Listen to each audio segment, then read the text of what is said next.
Welcome everyone to today's webinar titled Oracle 12c Features Everyone Can Use. In today's presentation, I'm going to introduce you to some of the new features of Oracle 12c that you should be able to take advantage of regardless of whatever database edition you might have.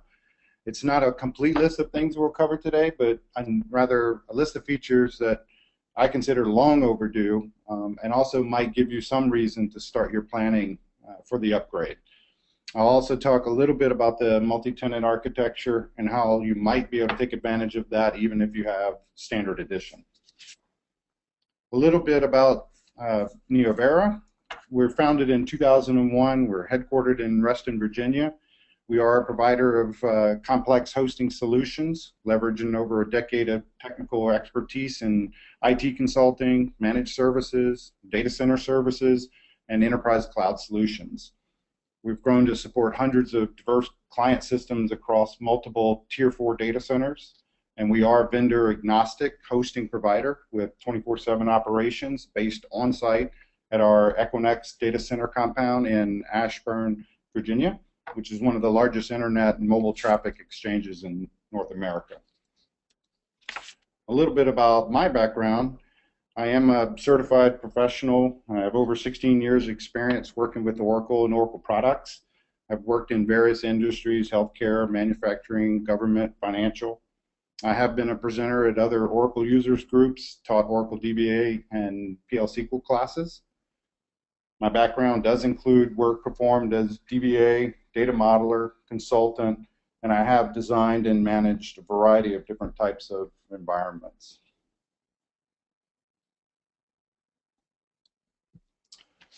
Some of the new features that we're going to talk about today, I put them in a few different categories. Some of them are going to be relative to performance. Some of them are going to be relative to new features for backup and recovery.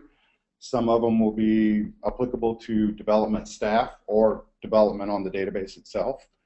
And some of what I'm going to talk about today should fit some of these benefits, if not all of them. And that'll save you time. It's less complicated or reduced steps. So there are some features that, although they existed in 11G, they've been enhanced in 12C to be a lot less complicated, more efficient, and to make better use of your resources. With that said, I'll get started with one of the first ones is default values. So these are default. You can now define a default value based on an Oracle sequence. Basically, you alter the table, you add a column like you would normally, but now you can specify the default for that column, in this case being a sequence value. In my testing of doing the default value versus the old method, which was the trigger method of populating it or selecting from a sequence and then populating the value, I did a test with only 91,000 rows and an insert with the trigger using the old method, 7 seconds. Doing it with just adding the column with the default value for that, 2 seconds. So a pretty good significant change in performance on that. It does, I think what equates to most of that time is the reduction in the number of recursive calls that it makes. When I did that with the insert trigger, that turned out to be 95,000 recursive calls to populate every one of those rows. With the insert with the default value is only 5,000 recursive calls. So I think that's what's accounting for the big difference in the performance gains. You also can do default values based on an explicit null. So a lot of times in what we used to do is in the trigger, we would put if the value's coming in as null, then get the value from the sequence, populate the column, and do that behind the scenes. Now you can do that all with the same alter table statement added, adding that sequence and actually saying only do it when the value is actually coming in null. I did see the same type of performance with this as I did when I did just the default sequence value declaration. And again, that performance was with those recursive calls. This is something obviously that's long overdue and gets the DBAs out of actually creating triggers to do methods for populating primary keys or surrogate keys. Identity columns. So now we've caught up with Microsoft SQL Server on this and other databases. Oracle behind the scenes does use an internal sequence for those values. When you define a column as an identity column, it creates a I sequence $$ and then an actual number that's associated with that. It populates the data default with that sequence value, the internal one. You do have control over the sequence settings just like you would if you did a create sequence statement. So you can actually specify the starting values, the increment values, the cache values. Obviously those would become more important in a rack environment where you need to be able to cache or change the increment by. The column is created as a not null, and that number generated as a, this is the syntax you would add to that, number generated as identity. There's three different methods or three different approaches to identifying it as an identity column. If you do a number generated as identity with nothing else, you cannot override the value and you cannot use a null value. So it's always going to be there and you can't change it. You can specify number generated by default as an identity, which does allow you to overwrite the value if you wanted to supply a value, but again, it cannot be a null value. And then you can do number generated by default on null as identity. And in that, you can actually override the value and you can use a null value, but the value internal sequence will be used. So if you pass it a null, it will actually populate it with the sequence. In the other two options, you can't pass a null. You must supply a value. So it's nothing really magical about this, but it is a nice addition.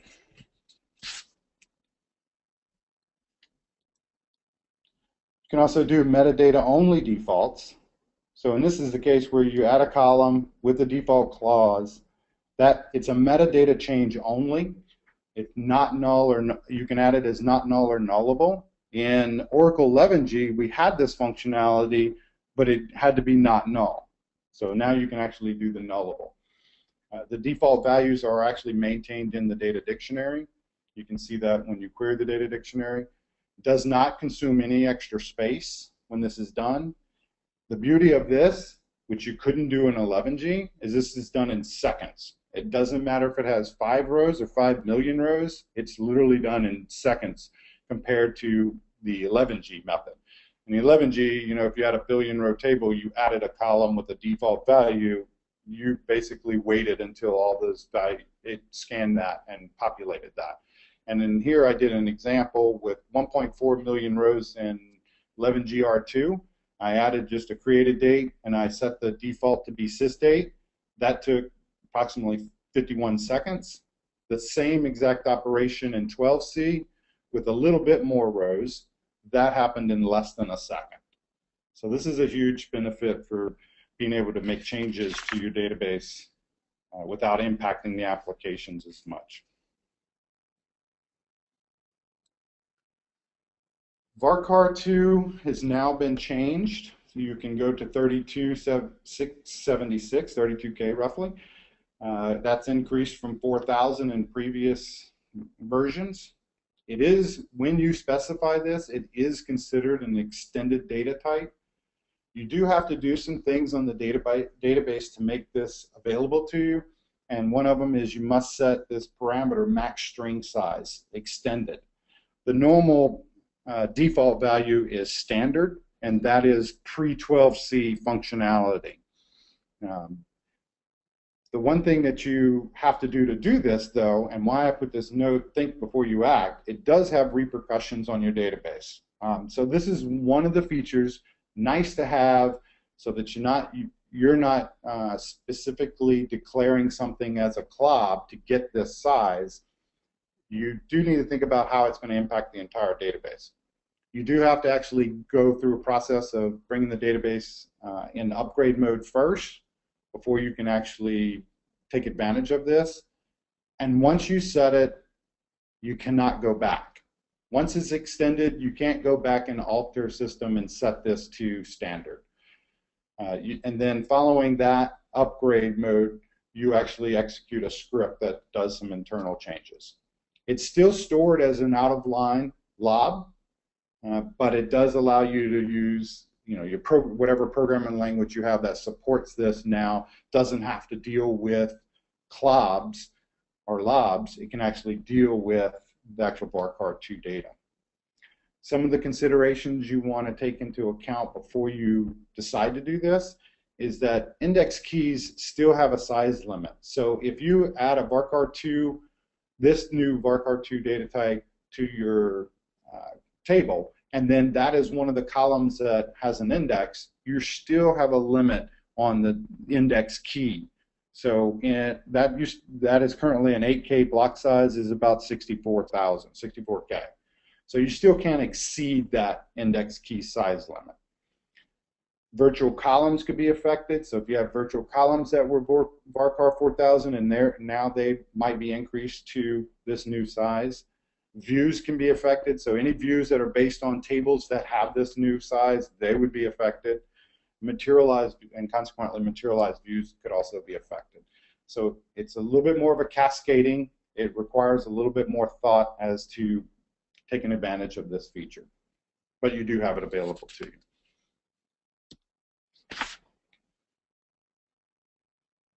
So this is another feature where we've kind of caught up with some of the other RDBMSs.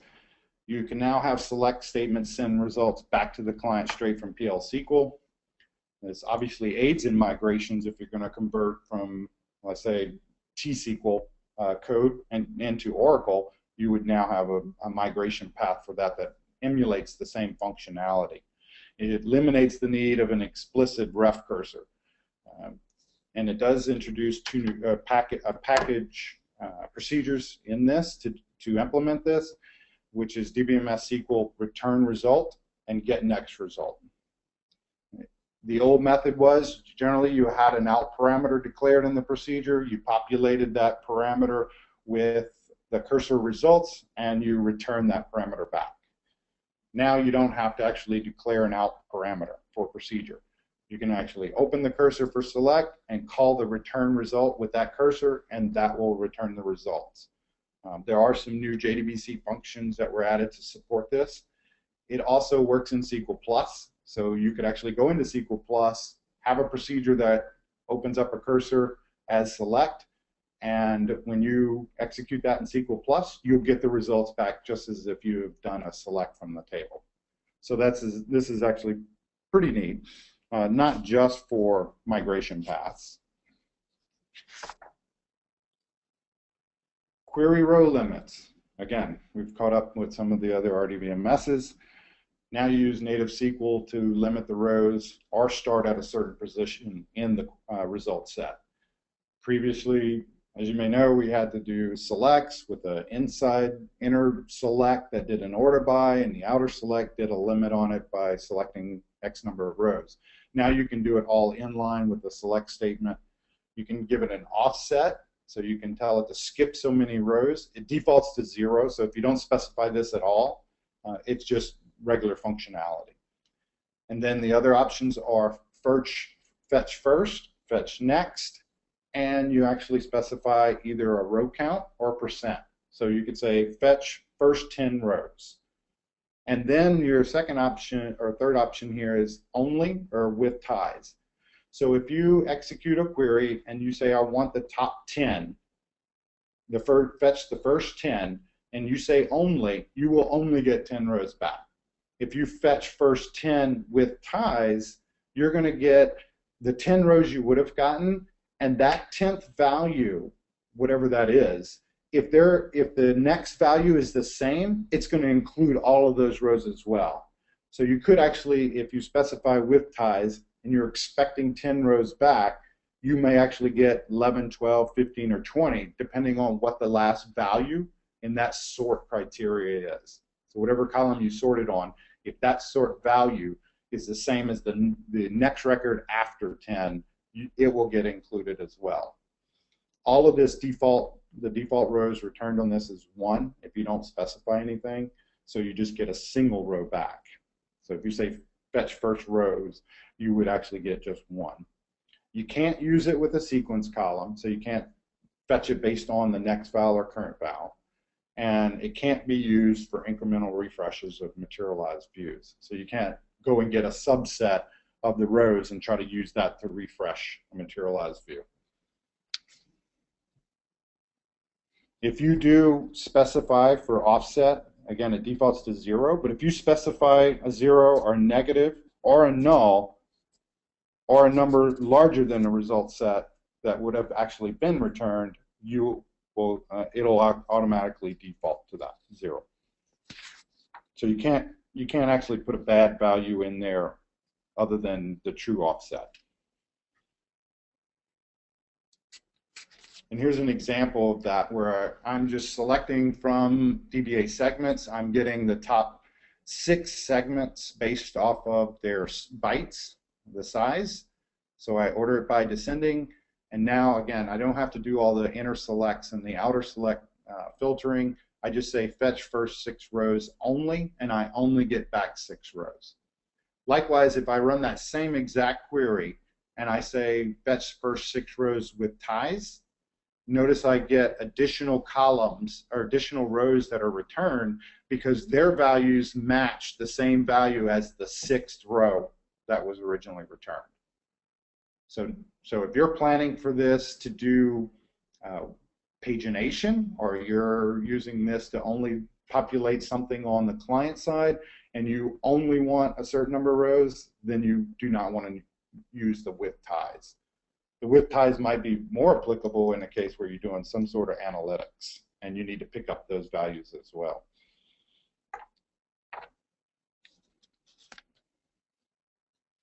Concurrent stats gathering. We've all had to analyze tables in a schema or an entire schema, and it could have anywhere, hundreds of tables, and that used to run serially unless you did something on your own to programmatically gather that concurrently. You now have support for gathering it concurrently without doing all that.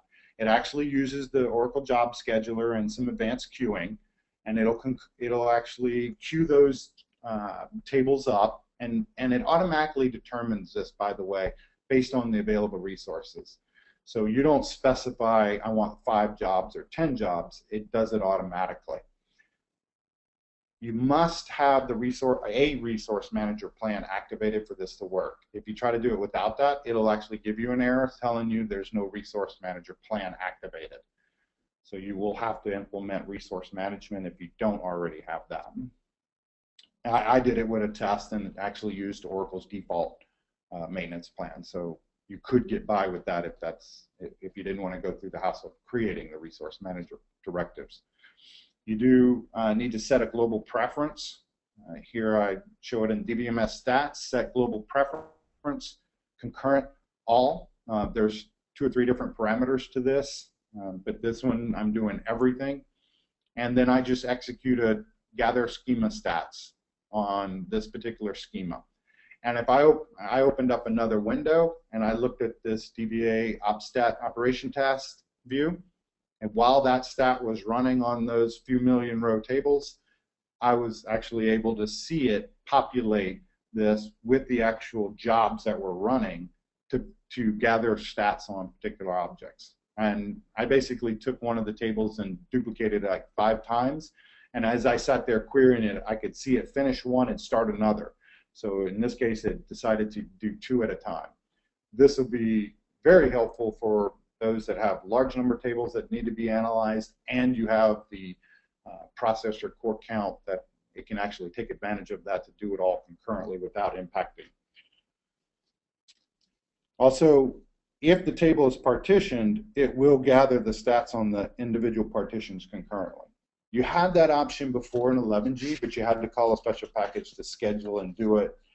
Now you can just do it with the gather schema stats. You don't have to go through the mess of actually defining calling the procedure that did that before in 11G. Online stats for bulk loads. I really like this one. If you do any kind of data warehousing, data mart, staging type table loads, you know that when you do these loads, if they were frequently truncated and loaded and truncated and loaded, you had to build in the actual stats gathering as part of that process. You do not have to do that anymore if that's the kind of scenario you have. the statistics are automatically added as part of bulk load operations. And the key word here is bulk load operations. So if you do a create table as select, that's going to automatically put stats on the table that's being created. And also if you do an insert into select. Now, unexpected feature here, the documentation does say that if you do an insert into select, just that alone would be enough to gather stats. But I have found that that's not the case. The insert into select could be loaded conventionally. So if you look at the explain plan for that and it says load conventional, it's not going to put any stats on the table. You can force it to do that all the time by putting the append in. Another note of this, though, in using this feature is that if you don't truncate and reload, and you load and subsequently load again, this only works for the first load. Why, I don't know, but it apparently does not do it after the first load. So you can do an insert into append 10 times, and whatever the first insert did, that's the stats you're going to have. So I call that the unexpected feature of this. It does not gather stats on indexes, so it basically targets just the table load. It does not create any histograms, so if you go and look at the stats on the columns that are created, they'll have stats, but they won't have any histograms. It'll all be none. If you use you can actually specify one of the options, gather auto, and that will gather stats without regathering column stats. So if you do a bulk load, and then now you want to come along and actually add some more stats to it, you can actually say gather auto, and it won't recalculate all the column stats that it previously did. And you will see this in your explain plan as optimizer statistics gathering. So if you run an operation and you don't see that in your explain plan, you're not going to get the stats on that table. And again, this shows up when you actually do the insert into versus the insert append. You can see the differences there. It actually puts in the notes. There's a column in the user tab column statistics called notes. Inside that notes column, it'll actually say stats on load. So you can actually see that it did that as part of that bulk load. Also, I didn't mention it here, but it does also work with global temporary tables. So the same operations, if you do it in a global temporary table, it'll add them in at a session level, which is kind of cool in the sense that if you have 5 people using the same global temp table, previously you had stats for the global temp table. Well, now you get stats on a per session basis. So if I load 1,000,000 rows into that table, I will get stats that say 1,000,000. If someone else comes along and loads in 1,000, they will actually get stats for their session that shows 1,000. So that's all meant to help the optimizer figure out what's the best execution plan based on your session and the data you're looking at in your session. Here's an example of the online stats for the bulk load. So I do a create table, and I'm doing no logging, and I'm getting all the records from DBA objects. And then when I turn around and select the stats for that, I can see that it inserted 90,000 rows and 100% sample, just from doing the create table as. Then I came along and I said, okay, I'm going to do a create table as, but I'm going to create the definition only, and then I'm going to select to see what the stats show. Everything is 0, which you would expect. Then I insert into, and this is the case where I'm proving that without the append, it doesn't actually do what it's supposed to do. So I select from it after inserting those records. The stats are all still 0. Truncate the table. I insert append, and as part of having the append on there, I get all the rows that I did when I did the create table as. So I don't know if that was intended or not by Oracle, but that's the feature.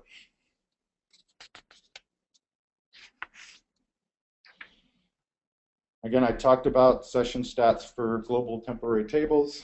Again, before pre-12c, you had one set of stats for the temp table that's used by all sessions. That would not necessarily lend itself to the best execution plan for your session if you were dealing with a small set of rows compared to someone else's large set of rows. Now those will be session private, and you can see that when you look at the stats. You will not see the stats from someone else. You'll only see the stats for your session. If you do not have set stats in as part of your session, then it will actually use shared statistics. So again, this kind of reverting back to the old way. If there's stats there and you don't have stats at your session level, it'll automatically use the shared statistics. And you'll see that when you actually query it, it'll have multiple rows for stats.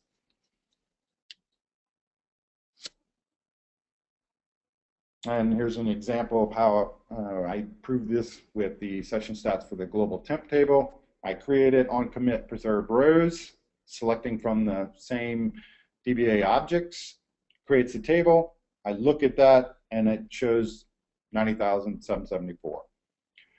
Open up another session and do an insert append into that same temp table, and this time I'm only getting 3 objects, and when I look at the stats now, it only shows me 3. So it is truly session-based for the statistics. Flashback data archive. This is available to you in 11G. It has been enhanced, although in previous versions, I believe you had to actually have a license for this. They actually removed that restriction in 12C. Every licensed edition now is able to make use of Flashback data archive. I think this is one of the great things they've added. You can't do compression unless you have Enterprise Edition and you get the actual advanced compression option pack. It replaces the entire trigger approach that we used to use to populate history tables, so no longer trying to maintain a trigger on a table that populates another table that we've created for history, and then worry about the nightmare of any kind of table definition changes that could break the trigger, break the app. That's all gone. This would eliminate that totally. You designate a table space to hold your history data, and you also get to specify a retention period for it. So you can create table spaces that are based on regulatory compliance with maintaining data for X number of years or days, months, whatever it is, and not have to worry about the purging of that. It'll automatically purge the records from there based on that retention period that you've specified. When you create the table, or if you wanted to come back and add this later with the alter table, you just need to specify Flashback archive. It's a great feature if you need to look at historical data at a point in time, or if you need to correct data that's committed to the base table. So if you have a table and you're maintaining the history with Flashback archive, someone goes into the base table and updates those records or deletes the records incorrectly, you can always go back and get the Flashback data. And it is now supported with most of the common DDL commands against the source table. So adding a column, modifying a column, dropping a column, all of that is being maintained. The archive is being maintained as well, even though you've done those DDL commands against your source tables. This should eliminate a lot of headache for some DBAs where they're having to implement regulatory compliance. In-database archiving, another great feature. So it's an enhancement piece to the Flashback data archive. Again, you have this with any edition of Oracle, licensed edition of Oracle that you have. It will actually mark the table rows as invisible, so now you can get away with logical deletes without physically deleting them. Again, the row is still in the table, it's just logically deleted, or marked invisible, I should say. And all you have to do to implement this is just alter the table and say row archival. When you do that, it's going to add a hidden column to the table, and that Aura archive state is that hidden column. It doesn't show up when you do selects and describes, but it's there. And it carries 2 values. Either 0, it's active, meaning this is the default. You insert a row into the table, it becomes active. If you want to archive it, you can actually update that using DBMS ILM, which is the Information Lifecycle Management Package, and set the archive state name to either 0 or 1. Or you can actually call that Aura archive state in your update statement and set it. So either way, whichever one you feel more comfortable with. To me, it just kind of makes more sense to use the Aura archive state. Again, it doesn't show up when you do a describe, so nobody ever sees it. It can actually be changed at the session level to view the rows. So by default, if you update a row and you set that to archived and you select, you don't see it. If you do want to see those rows, you can actually alter your session and set the visibility to active, and you will be, or all, and you will be able to see those. So it's either all or only active records. It is ignored if you do a create table as from a table with invisible rows. So if we've marked a table with the row archival and then we turn around and do a create table as on that table to a new table, it will not carry over the actual archive state column. So you would have to re-implement that on your copy. A very interesting, unexpected feature again on this is export data pump. And also I actually verified this with SQL Developer. If you go and generate the DDL from SQL Developer, or if you export the table and then do an import to a SQL file and look at the DDL that it actually generated as part of that, it adds on to the create table statement the phrase ILM enable lifecycle management, which does not work. So if you copy that from the SQL file, or you copy it from SQL Developer, and then you turn around and paste it to try to run it, you will actually get this Aura 933, SQL command not properly ended. And it's because nowhere in the documentation does it say lifecycle management is a valid option to ILM enable. So there's actually a different value that you would put there if you wanted to be able to take that code and then rerun it. The Aura archive state, again, it's only 0 or 1. It's numeric there in my slide. You can pass it a numeric value, or you can pass it as a character value. It's a varchar1 data type. And again, if you try to cut and paste this, you could actually get, in addition to the SQL command not properly ended, you can actually get an error message saying the feature is not enabled. Do not attempt to use this feature, even though this is a feature that's available to you regardless of your version. I found that to be very interesting, that it actually says do not attempt to use this feature. And again, if you have Enterprise Edition and you have the advanced compression option, these rows that are marked for archival will actually get compressed. So there's an advantage in the size of the table when you have those two licensed products. If you don't have that and you have standard edition, then the rows stay in the table is still the same size, it's just logically deleted and users don't see it. Here's an example of the in-database archiving. So I alter this table I created previously called objects, and I just say row archival. I describe it. Nothing's changed about the table. I don't see any additional columns. I can specifically select the column though. So if I select the columns of the table and I specify the Aura archive state, I can see that it put a 0 in that value. I can turn around and do an update. And again, this is a method of updating it using the ILM package. I could have easily said Aura archive state equals 1. Updates a row, and then I turn around and say select that, and I get no rows because now it's no longer visible. I didn't change anything in my session to say show me invisible records, so I get no rows back. Again, this is a great logical delete if you have that requirement. If you do, I mentioned this before, if you do a create table as, in this case I did with the table that has the Aura archive state on it, and it copied it, I no longer get that column. So you have to be aware that if you're replicating these tables, it's not going to replicate for you. Another great feature, temporal validity. So this is another enhancement to the existing Flashback data archive. You now can flash back or flash forward, depending on how you've defined this and how you've selected data from the table. It basically creates a time dimension to your data.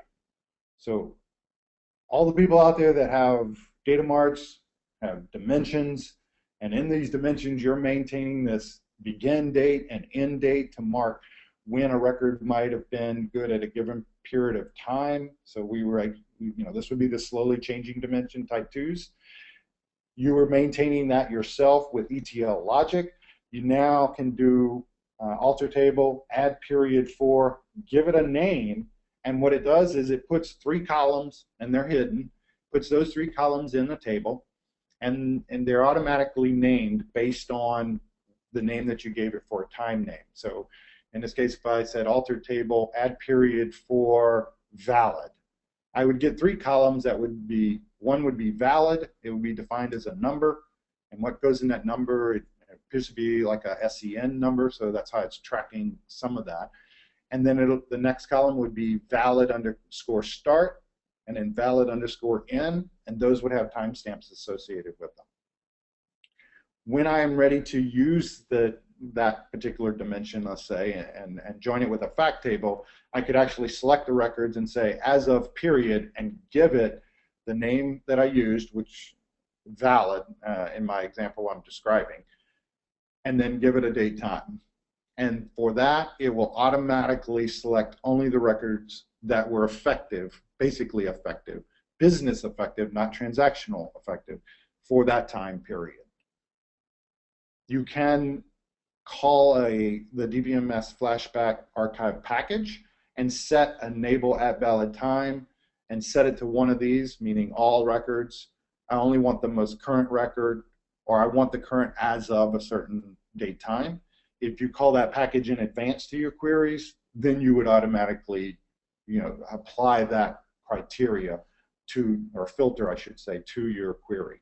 And it actually does just that. It actually applies a filter to your data. You'll see that in Explain Plan where it's doing greater than or less than filters. For data pump,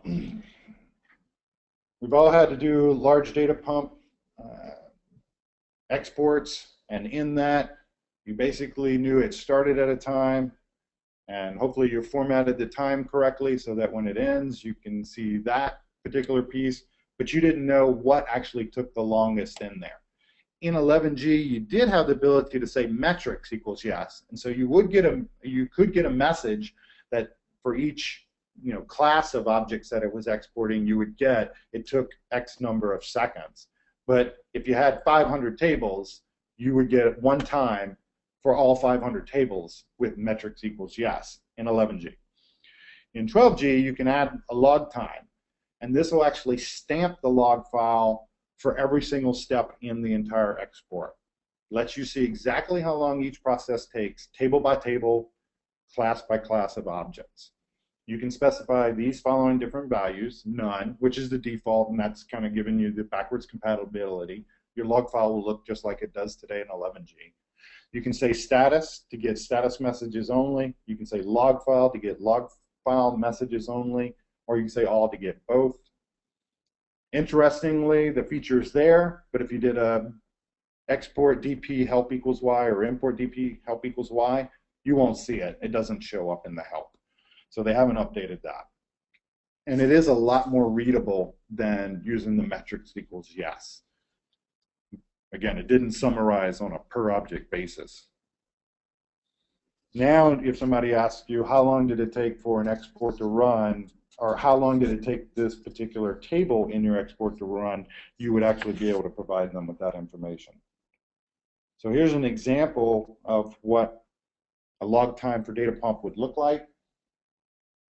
Here you can see that it's actually putting in every single step is a full date time with some fractional second part of it for every single object in here. And at the very end, it adds the actual total elapsed time.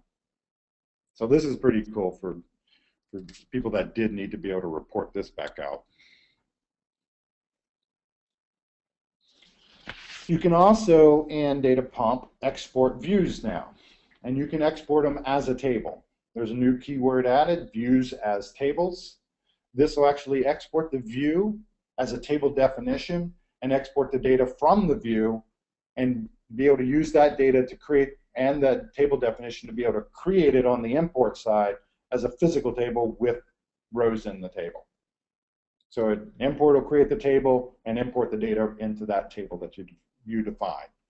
It also allows you to create a subset of data without having to use the query option. So if you had a complex type query option and your query option changed across multiple objects, you could theoretically put a view on those and export those views and get exactly the rows you want with whatever complex query filter you wanted to apply on a table by table basis if you wanted.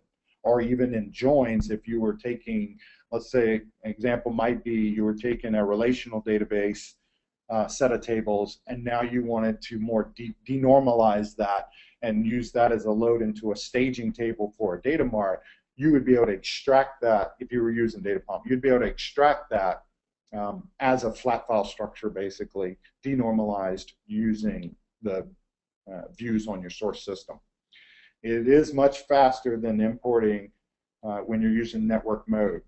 We all know if you're going to use a database link and extract data, and you have a billion row table in your source, and you need to apply a filter clause to that, depending on what that filter clause was, you could actually get all the billion rows coming across the link, and then you would filter it on the target.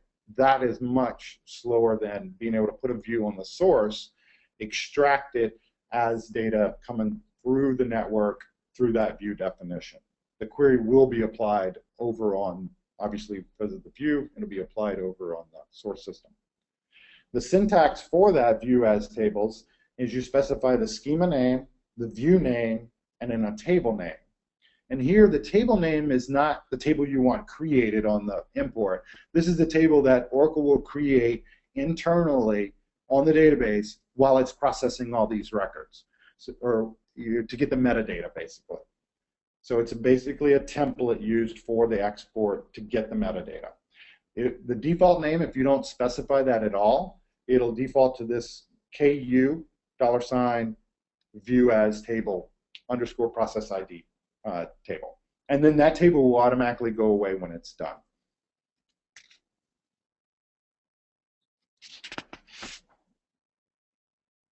No logging for import. So now you actually can specify with a transform parameter, in addition to all the other transform parameters that are already there in 11G, you can actually say disable archive logging. So now you can actually do an import of a large table, especially if it's going into a warehouse on a staging table maybe.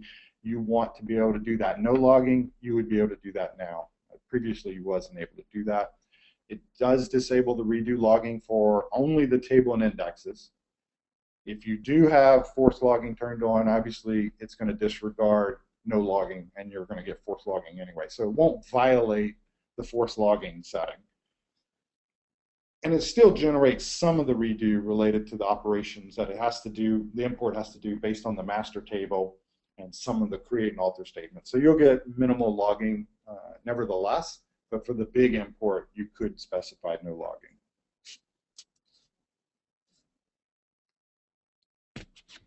Here's another great feature for those that have to load databases based on CSV files, flat files, that kind of thing. And if you've ever dealt with those, SQL Loader, creating the controls files for those can be time-consuming or be a pain sometimes. You now do not have to waste time with creating that control file. There's an express mode to SQL Loader. You just basically give it the table that you want to SQL load, and Oracle is going to automatically create the actual control file for you. If you look at the actual log file when this runs, and here you can see it shows up as express mode load. In that log file, you'll see where it does the create control file. It uses that control file to do the load. It creates a directory object based on whatever directory you're currently in. So if you're in the directory where the flat file is and you say SQL load, here's the table, it'll automatically create a directory object for that directory you're sitting in, and then turn around and create that external table, do the insert of the data, and then it drops the directory object afterwards. All that is in the log file for you to see. Obviously, you could have did all that manually, but this literally just takes a few seconds to do. The only stipulation is the table must exist on the database already. So if I'm going to import census data, I need and I specify census data here, it defaults to looking for the table name that you're specified with the DAT extension. You can override that, but if you wanted to get purely simple with it, that's all you really need to do. You can do things like change the order of the column, so you could have the column definition be a little bit different than the source file, and if you know that in advance, you can actually specify the field order so that it correctly gets the data in the right columns. But literally, you can do this in seconds as opposed to spending many minutes defining the control file and getting that right. And if you do a list of all the SQL loader commands that are in 12C now, you'll see a handful of them that are all specific to express mode. You can't use them unless you're using the express mode. Online DDL operations. So previously in 11G, if you tried to do drop index online, you would get an error, resources busy, no wait. That still exists, by the way, as I list that as an unexpected feature. That exists if you're doing a bulk operation. So if I'm in one session doing an insert append and I do a drop index online in another session, I'll get that resource busy error. If I'm not doing a bulk operation, though, and I'm doing a load conventional, I can the drop index online will actually sit there and wait for that session to finish, and as soon as it finishes, the index is gone. So it behaves like it's supposed to as long as it's not a bulk load. So this right here should help minimize some application outages as you do schema maintenance as part of application deployments and such. It does not require, again, it does not require the blocking locks anymore.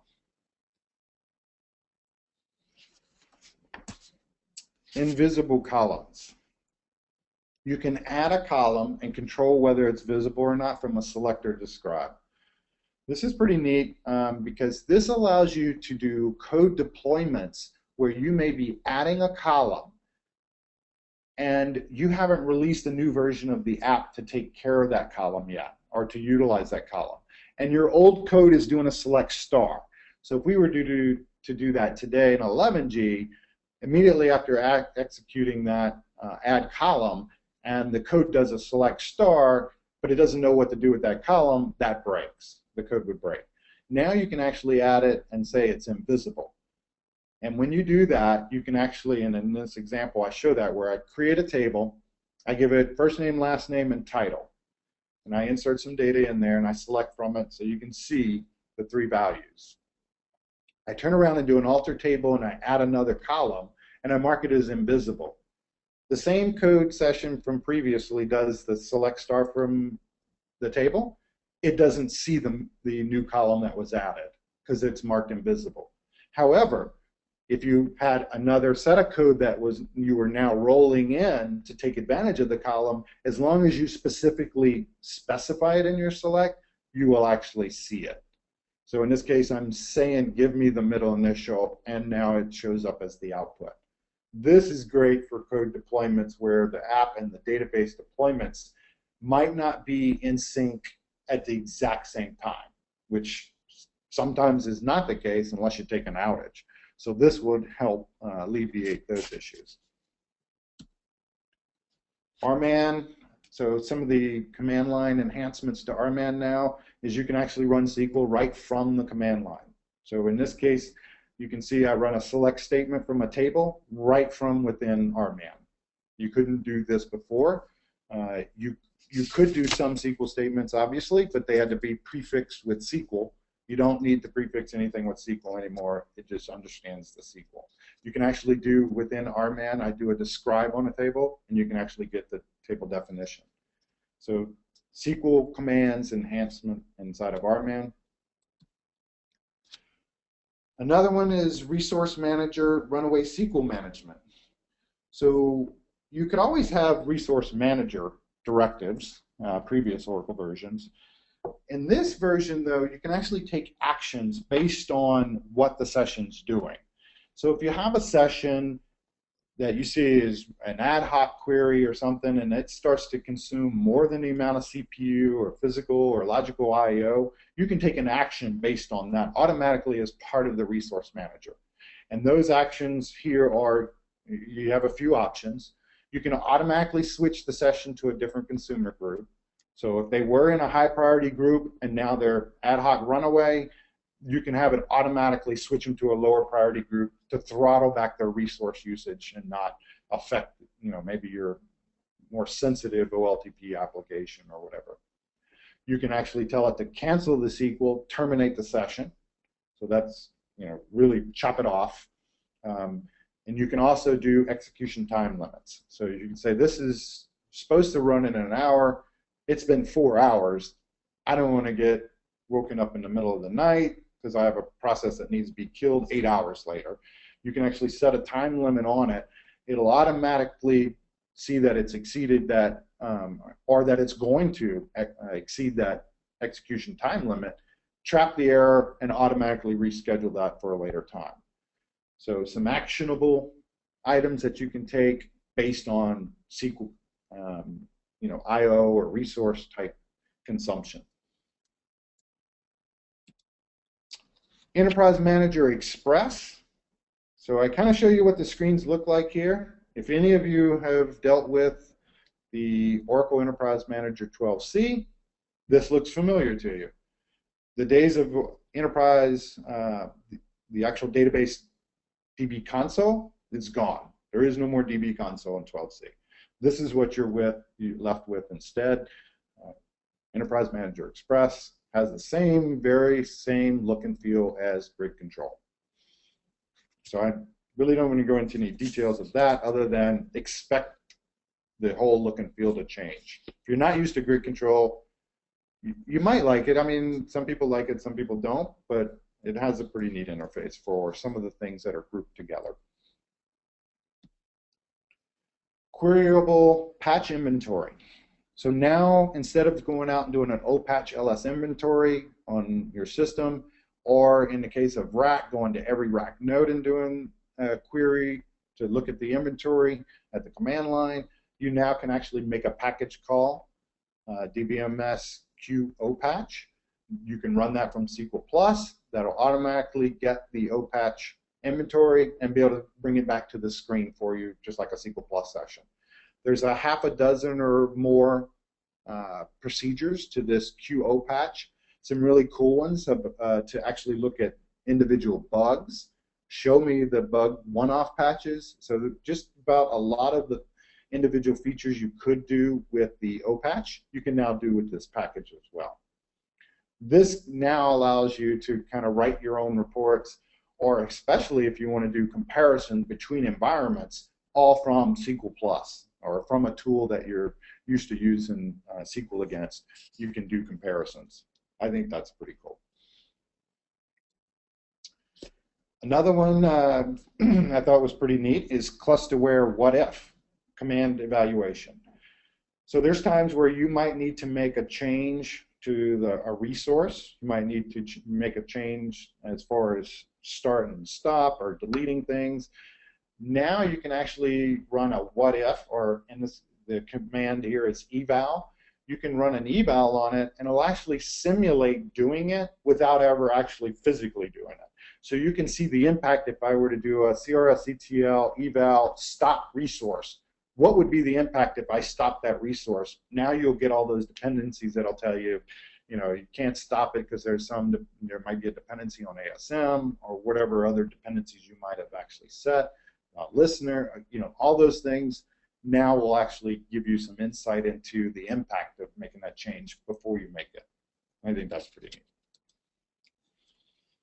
OCR Backup, so if you're using rack or you're using ASM, even in single instance, you know that the OCR backups are automatically stored in whatever node is the master node. that's automatically taken every 4 hours, one every day, one every week, and then Oracle automatically manages the retention on those.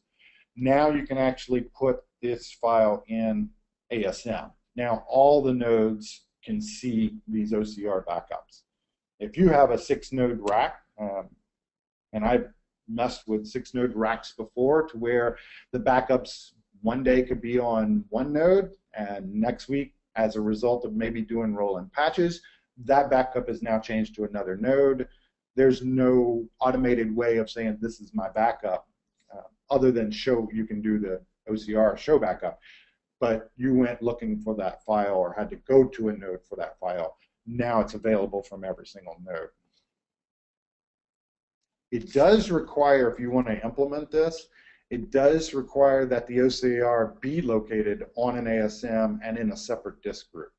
So if your OCR is already in ASM, some people on 11GR2 put OCR information, the actual registry in ASM as opposed to a clustered file system. You will need to have the OCR in ASM, and then you will need to have a separate disk group that will be used for the OCR backups. So that's the only stipulation or requirement in this case. You also have some additional I/O outlier views. This will actually track the I/O latency. If it exceeds 500 milliseconds, you'll get entries into these views that tells you what operations were either occurred or are occurring that had a high I/O time. So you might see things in I/O outlier if you start seeing parallel control file writes taking a long time, the log writer taking a long time. They'll actually show up into these views, and it actually shows you the latency in the view and shows you what kind of pack or block size it was trying to use and how much latency it was doing at the time. You also have one for specifically for log writer. So log writer operations will be in that one only. If you're using Solaris as your operating system for your database, you can actually use kernel outlier. It's only available for Solaris, not on Linux yet. This will actually break down the Solaris kernel components and show you where the latency is in that. So that one, if you're on Solaris, I see that as being a huge benefit for performance tuning or latency. When somebody's complaining about something slow, you can go to these and see if this is what's occurring. Another interesting one is the multi-process, multi-threaded. So if you go out and do a PS-EF today, and you grep for aura underscore whatever, you'll get 40, 50, however many databases, you'll get dozens and dozens and dozens of those processes show up in that. Now if you implement multi-process, multi-threaded, you'll actually get sharing of those processes on that database. And here you see where I had 40 before I implemented this, or well over 40. And then I did an alter system, set threaded execution equal true, scope, bounced it. Now when I do a PS-EF and I grep for the processes, this is all I see, 6 processes, and that's it. So this might be really good on dev and test environment. It might be good on production, but on dev and test where maybe your number of processes or process limit may be more constrained than production, you can actually implement this threaded execution and allow that to be a lot less processes that will be shared amongst the processes inside of Oracle. So they'll actually make use of these processes. They will spawn up other ones if it's needed, and then those would be multi-threaded as well. So this is not like a definitive list. It's based on whatever processes you have running or you may execute.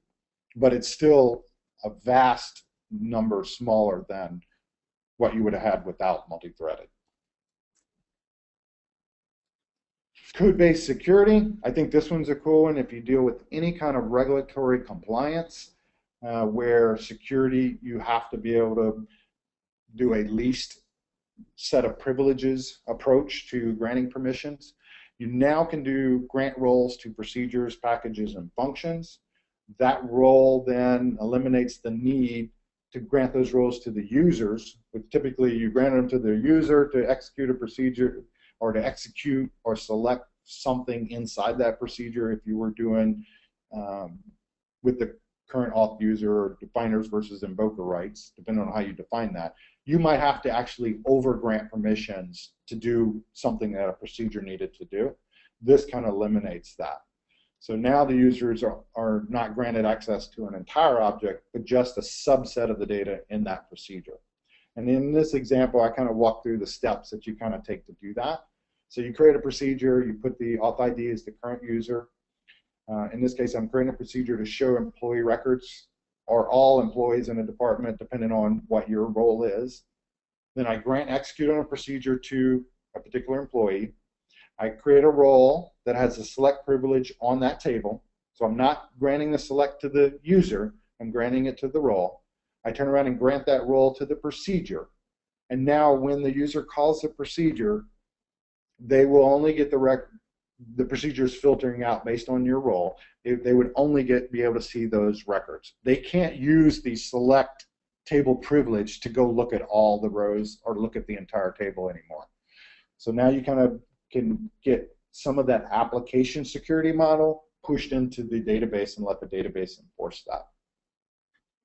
This one requires some rework to application, but I think it's worth it if you have to implement that type of security and be able to account for least set of privileges approach. There's also a new unified auditing. So traditionally we had audit, so we had the audit sysaud $, the FGA one, and if you're using Data Vault, you would have had a DB sys audit trail. All three of those, three separate tables handling different types of auditing data. Now you have unified auditing, which brings all those three tables into one single view. That's called Unified Audit Trail. You can see all the records from one spot. It does write to, I mentioned that it's always enabled, so there are a set of auditing commands that you can never disable, that you can never turn off, and you can never change them. And these are operations by, you see the users I listed here, sys, sysdba, sysop, those. When those occur, if you log in as sysdba, that's going to be audited. You cannot not audit sysdba in this case. It writes to the audit trail in one of two methods, and you control this. You can either have it queue up to the SGA and then write to the default, or write to the disk, which is the default, or you can have it immediate write mode. If you're going to have it queue up and then write to the disk, the default is 1 meg, and you have to, for this parameter, this SGA queue size, it's 1 meg. You're allowed to go up to 30 meg on that. Again, it's a single view for all your audit records. It's created and stored in tables created in a new schema that's added to the database. It's ODSys. And it puts in that ODSys table, it puts those records in read-only. So now you can't go and delete from it like you literally could do with $. You could go and delete records from there, truncate it, or whatever. Now they go into read-only tables, into a read-only table space that supports that view, and you can't really circumvent being able to say I didn't or didn't do something because it got logged into an audit trail. Again, the security model in this becomes much more tighter for regulatory compliance. I didn't mention here, but I wanted to mention that when you are writing to the queue to the SGA, that defaults to every 3 seconds. So if you do every 3 seconds, it's going to flush that to disk instead of the immediate write mode, which would be immediate. It could take a little longer than 3 seconds, so it tries to do it every 3 seconds, but if the database is under a heavy load, it might be 4 or 5 seconds. So just know it's not a definitive 3 seconds. And you can force it to flush immediately if you want. There's a new package or a new procedure in the DBMS audit management package, and you can say flush the audit trail, flush the unified audit trail, and that will get the records out immediately. So you have some control over that even if you're queuing. Last login, this is more of a tidbit. I don't know that it really helps anybody other than being able to just see it where you couldn't see it before. As far as the banner, I do think it's nice that they added that into the actual user table. So the DBAs can actually query the user $sign table and see exactly when a user last logged in. That'll be stamped in there using a timestamp. You can see that in DBA users. Column name is last login. Also shows up in a SQL Plus banner. So it shows last successful login time. So very similar to what you might see if you logged into a Unix server or something. Role defaults. If you're going to 12C, you haven't gone to 12C and you're going to 12C, you need to know about some things that have changed. One of them is the role defaults. The resource role no longer contains unlimited table space. You have to explicitly grant that now. The select any dictionary removed access to some of the $$ and like the link $, which had previously would contain or could contain passwords for database links, default passwords, user encrypted passwords. Now those, if you grant select any dictionary, you would not be able to see those. Those have been removed. Like following on the separation of duties, again, auditing, you can actually selectively assign users admin or view-only privileges for auditing information. So if you have a case where you have somebody who maintains audit data, but then you need to give view-only access to audit data to somebody who's doing an inspection or security audit or auditors, you can actually create a separation of duties using the roles assigned to them to be able to view it versus modify and delete it. So a little enhancement on the separation there. On the RMAN side, you get a sys backup now. Now that particular sys backup privilege allows you to do the backup and recovery, and it eliminates the need for you to do sysdba privileges. So if you do have staff that does specifically responsible for backup and recovery, they don't need the sysdba privilege to go in and do some of the backup RMAN operations that they had to before. Multi-tenant architecture. This could be a whole hour-day presentation all of itself, but what I want to do is just kind of broadly cover some of it, maybe kind of introduce you to it in the layman's terms, and then we'll talk about what you can't do depending on your version.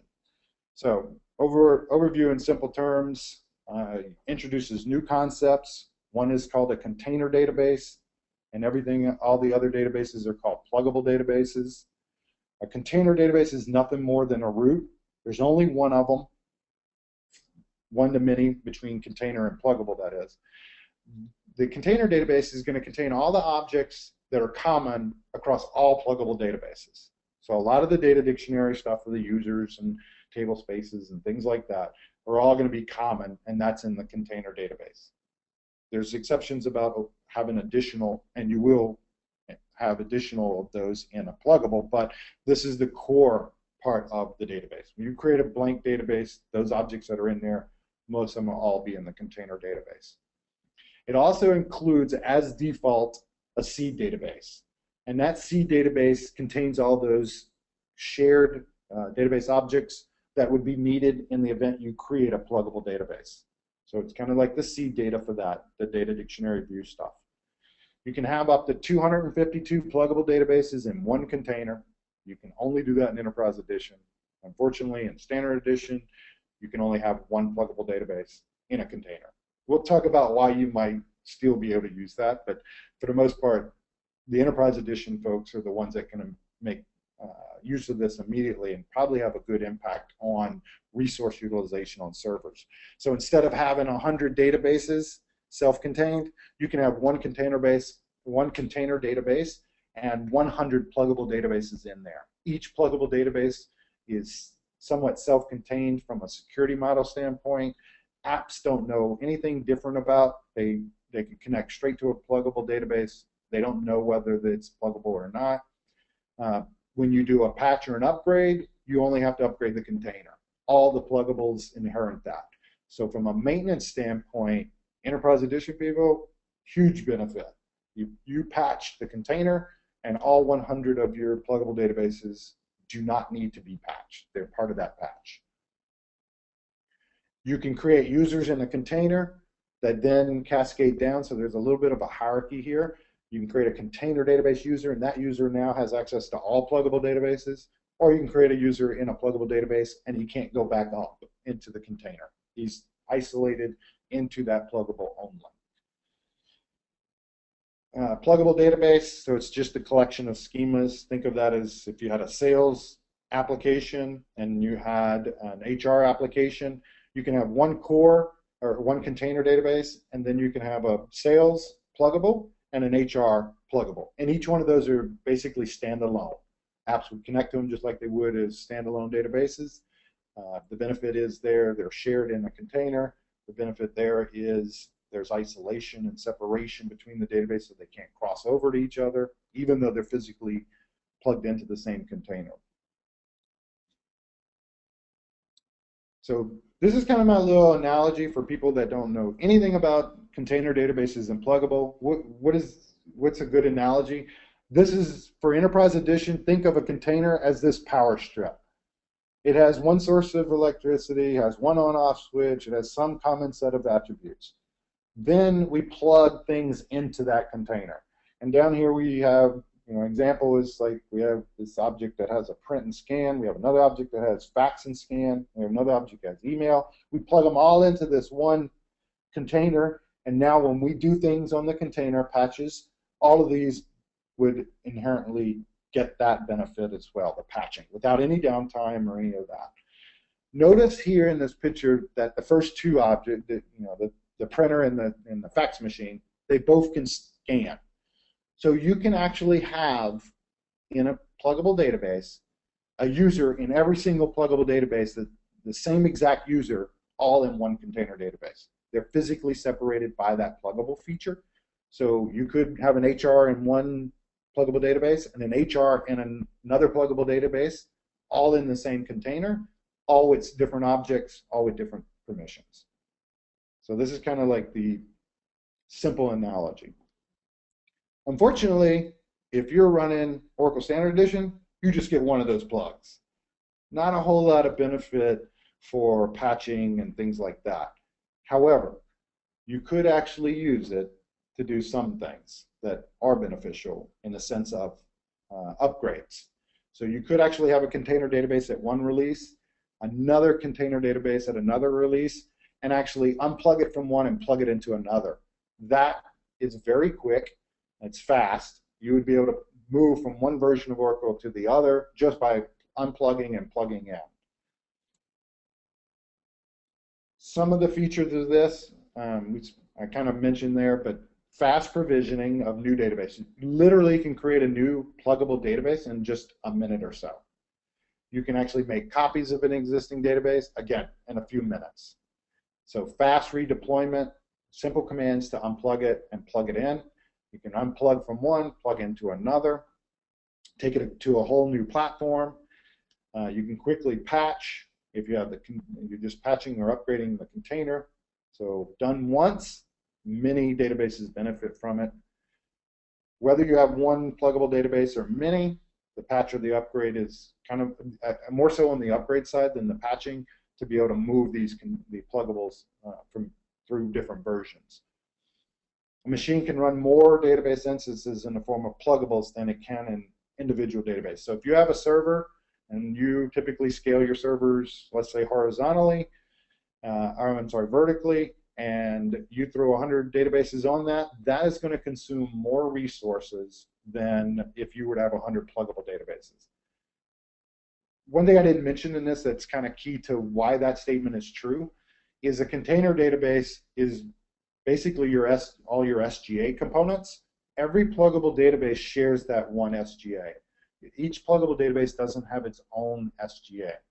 So now you can bring 100, if you're doing more of a cloud on-demand type database architecture hosting environment, you could be hosting a database for every client.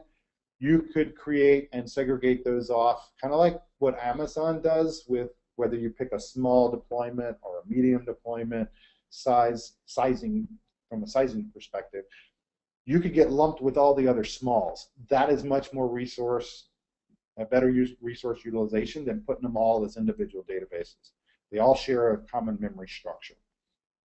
There's no loss of functionality or performance whether you have a single pluggable database or many. There's no loss of functionality or performance if it's pluggable versus just straight out standalone database. Here's an example of how I was able to move a database around. This literally took just a few minutes from start to stop. And granted, it was probably a little over 2 gig database, but I was able to unplug it. And here's an alter pluggable database. And I unplug it into an XML file. The XML file contains the location and the metadata for the database, so where all the data files are and things like that. Dropped the pluggable database from that database, and then I turned around and I said, let me put it back in the database, but I want it to be a different name now. So this is another benefit of how you might be able to use this, even if you have standard edition. So you can pull the databases out, rename it, and put it right back in.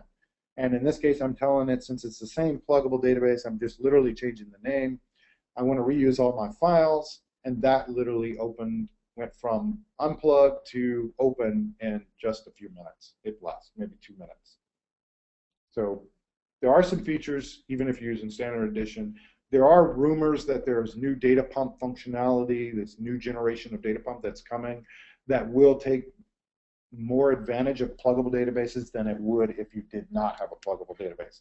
So it's still encouraging, Oracle's still kind of encouraging you to do the pluggable database even if you only have one. So in conclusion, we talked about a lot of the new features of 12c.